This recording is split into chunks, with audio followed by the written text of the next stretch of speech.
اب یہ جس دور میں ہم یہ یعنی 9/11 کے بعد کی دنیا اصل میں یا یوں کہہ لیں کہ اس سے پہلے انہوں نے نیو ورلڈ آرڈر کی ایک کوشش کی, نہیں کامیاب ہوا تو وہ 9/11 کر کے تو اس کو مسلط کرنے کی کوشش کی, پھر اس میں کچھ ایج پیچ ہو گیا ہوا ہے. تو آج اب ایک اور مصیبت ادھر سے کھڑی ہو گئی. ان کے اعتبار سے دیکھیں تو چائنا.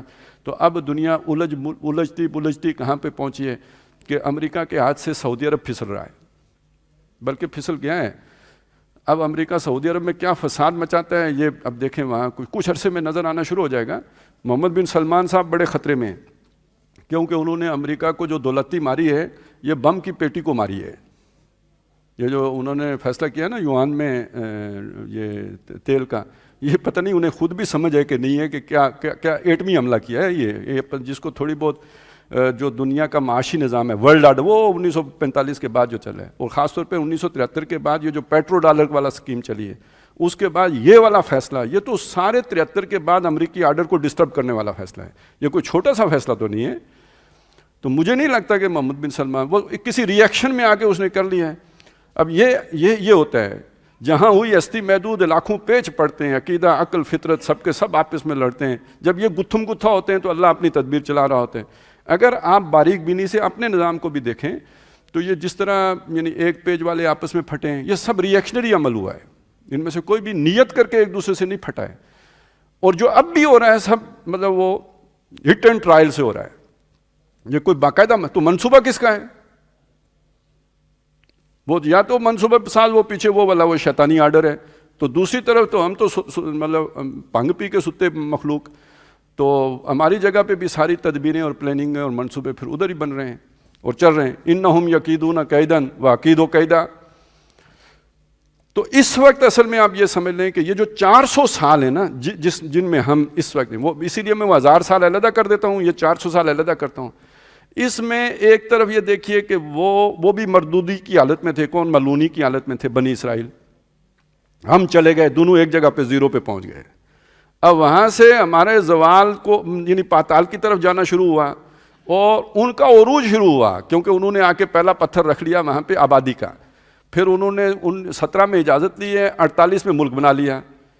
اور جب 48 میں انہوں نے ملک بنایا تو دیکھیں ادھر باقی پورے عالم اسلام کو دیکھیں تو جو آزاد ہوئے ہیں وہ اپنے نیشنلزم کی بنیاد پر آزاد ہوئے ہیں. کیا اتاترک نے کون سا کوئی اسلام کی بنیاد پہ آزادی لی تھی؟ نیشنلزم کی بنیاد پہ لی تھی. یہ جو عرب ہیں انہوں نے ترکوں سے جو بغاوت کی تھی کس بنیاد پہ کی تھی؟ نیشنلزم کی بنیاد پر کی تھی. تو وہ ایک پوری کہانی ہے, ایک علیحدہ کہانی ہے. اس میں صرف ایک ملک ہے جو لا الہ الا اللہ کی بنیاد پہ آزاد ہوئے ہیں, اور وہ پاکستان ہے. اور اس کے پیچھے میں نے آپ کو بتایا تھا جو نظریہ ہے وہ وہاں کہاں سے, اس کی بنیاد کہاں سے ملتی ہے ہمیں؟ مجدد الفسانی سے. تو جب ادھر وہ شیطانی آرڈر پروان چڑھ رہا تھا یورپ میں 1000 سال کے بعد, کون سے والا؟ فحاشی والا, منکرات والا, بغاوت والا. تو ادھر بیج رکھا جا رہا تھا اس آرڈر کا جو عدل والا اور احسان والا اور ایک دوسرے کا یعنی خاندانی نظام اور ایتاء ذی القربیٰ والا, یہ اس کی بنیاد رکھی جا رہی تھی مجدد الفسانی کے ہاتھوں. یہ گروہ کرتے کرتے ایک ملک کی صورت اختیار کر گیا. وہ ملک آج ایٹمی طاقت بھی ہے. اور اب آپ کے سامنے وہ بات آ گئی نا, ہم جب کہتے کانسپریسی تھیوری, وہ بے وقوف شیطان مطلب اعلانیہ کام کرے گا یا کانسپریسی کرے گا؟ تو یہ اب آ گئی نا بات, آئی ایم ایف نے کہہ دیا نا کہ جی آپ نے لانگ رینج میزائل کیوں بنائے ہیں؟ جھگڑا آپ کا انڈیا سے ہے تو یہ 3000 میل تک مار کرنے والے میزائل کا کو ختم کرو. تو ان سے کس کو تکلیف ہو سکتی ہے؟ تو یہ اللہ کا منصوبہ ہے. اس حد تک اگر کوئی نہ بھی مانے تو بے شک نہ مانے. کوئی اب فرشتوں کا انکار کر دے, ہم اس کا کیا کر سکتے ہیں؟ کوئی موت کے بعد دوبارہ جی اٹھنے کا انکار کر دے, ہم اس کا کیا کر سکتے ہیں؟ تو کوئی یہ انکار کر دے کہ پاکستان کوئی خدائی رازوں میں سے راز نہیں ہے, کوئی خدائی منصوبے کا حصہ نہیں ہے, تو ہم اس کا کچھ نہیں بگاڑ سکتے. لیکن ہم یہ سمجھتے ہیں کہ ہے, کیونکہ دنیا کو اللہ نے صرف کفر کے لیے نہیں بنایا ہے. ہمیشہ جو ہے نا یہ ایک بیلنس اللہ رکھتا ہے کفر اور ایمان کا. تو وہ بیلنس کیسے ادھر اسرائیل اٹھ رہا ہے, ادھر یہ ہوا ہے.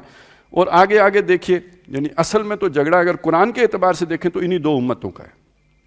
وہ پہلے سے حقدار بنے بیٹھے تھے کہ ہمارے پاس نبوت آتی ہے, ادھر سے محمد رسول اللہ صلی اللہ علیہ وسلم آئے, تو چپکلش تو یہاں سے شروع ہوئی نا حق و باطل کی.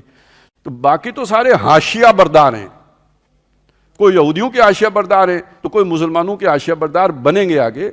اصل مین جن کا جھگڑا ہے وہ تو یہ دو ہیں قرآن کے نقطہ نظر سے اگر آپ دیکھیں تو. یہ ایک تاریخ ہے جو ان کی اس پہلے رکوع کی روشنی میں ہمارے سامنے آتی ہے.